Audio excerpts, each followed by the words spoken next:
জিলহজের প্রথম দশকের 11টি আমলের সর্বপ্রথম আমল বলেছি বেশি বেশি আল্লাহর জিকির করা। বেশি বেশি কি করা? আল্লাহর জিকির করা। এই দিনগুলোতে, নির্দিষ্ট দিনগুলোতে আল্লাহর জিকির করবার নির্দেশ আল্লাহ তাআলা কোরআনে কারিমে সূরা তাওবায় করেছেন। দ্বিতীয় আমল বলেছি বেশি বেশি নেক আমল করা, কারণ এই দশকের নেক আমল আল্লাহর কাছে অন্য যে কোনো সময়ের নেক আমল ভালো কাজের চাইতে বেশি প্রিয়।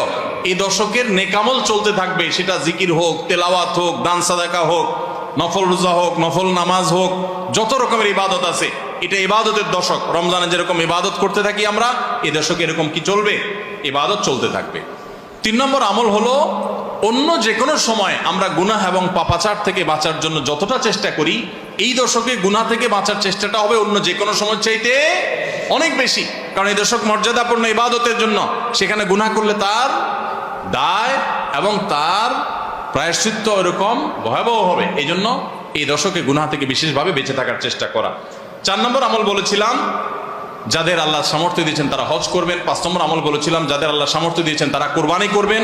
6 নম্বর আমল বলেছিলাম যারা কোরবানি করবেন, এমনকি বিভিন্ন হাদিস থেকে বোঝা যারা কোরবানি করবেন না তারাও, এমনকি বাচ্চাদেরকেও জিলহজের এই 10 দিন চুল নখ কাটা থেকে বিরত থাকবেন। চাঁদ ওঠার আগে আগে করবেন আর কোরবানির পরে করবেন। কয় নম্বর আমল গেল? 6 নম্বর। 7 নম্বর আমল হলো সাধারণভাবে এই 10 দিন রাত দিন যত বেশি পারেন উচ্চস্বরে সরবে তাকবীর পাঠ করতে থাকবেন। আল্লাহু আকবার, আল্লাহু আকবার, লা ইলাহা ইল্লাল্লাহ, আল্লাহু আকবার, আল্লাহু আকবার, ওয়ালিল্লাহিল হামদ। কোন হাদিসে 3 বার তাকবীর আসছে শুরুতে, আল্লাহু আকবার, আল্লাহু আকবার, আল্লাহু আকবার, লা ইলাহা ইল্লাল্লাহ, আল্লাহু আকবার, আল্লাহু আকবার, আল্লাহু আকবার, ওয়ালিল্লাহিল হামদ। আর 8 নম্বর আমল হলো এই তাকবীরটাই বিশেষ সময়ে, বিশেষ দিনে, বিশেষ সময়ে পড়া। সেটা কিভাবে?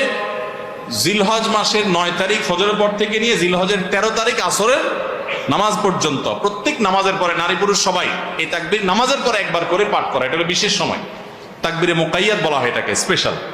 এটা 8 নম্বর আমল। 9 নম্বর আমল হলো জিলহজের 1 থেকে 9 তারিখ পর্যন্ত এই সব দিনগুলোতে নফল রোজা রাখা মুস্তাহাব। 10 নম্বর আমল হলো জিলহজের 9 তারিখ আরাফার দিনে রোজা রাখা আলাদা স্পেশাল সওয়াবের কাজ। 1 বছর আগের এবং 1 বছর অগ্রিম পরের গুনাহ মাফ আল্লাহ তাআলা করে দেন। অর্থাৎ সগীরা ছোট গুনাহ আল্লাহ তাআলা মাফ করে দেন, বড় গুনাহ থেকে তওবা করলে সেগুলো মাফ পাওয়া যাবে।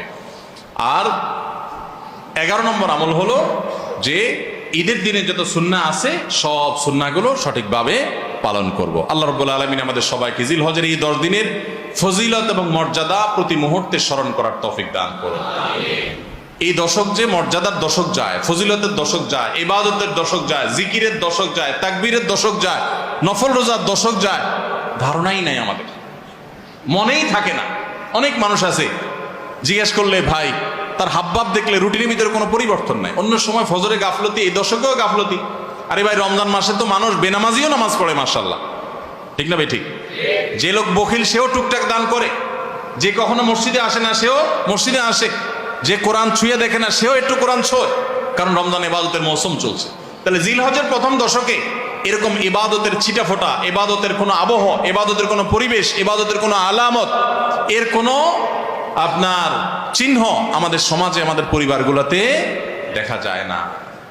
তাহলে এই দশক ইবাদতের অত্যন্ত ফজিলতপূর্ণ দ্বিতীয় বৃহত্তর মৌসুম হওয়া সত্ত্বেও অবহেলিত দশক, অজানা দশক। এই আমলগুলো হারিয়ে যাচ্ছে সমাজ থেকে। এগুলোকে জিন্দা করবো তো ইনশাআল্লাহ। আমরা সবাই এক একজন যার যার দায়িত্বে কমপক্ষে 5 জন মানুষকে আমরা সচেতন করবো ইনশাআল্লাহ। ঠিক আছে তো ইনশাআল্লাহ ভাই? এই বিষয়গুলো আমরা অন্যদের মাঝে শেয়ার করব। যদি আমরা এই আমলটা সমাজে চালু করতে পারি আমরা সাকসেস ইনশাআল্লাহ। চেষ্টা করা যাবে তো ইনশাআল্লাহ? প্রত্যেকে যার যার মহল্লায় অলিতে গলিতে তাকবীরের ধ্বনি চালায় রাখবেন। সবাই চেষ্টা করবো তো ইনশাআল্লাহ। আল্লাহ তাআলা আমাদের সবাইকে আমলের তৌফিক দান করুন।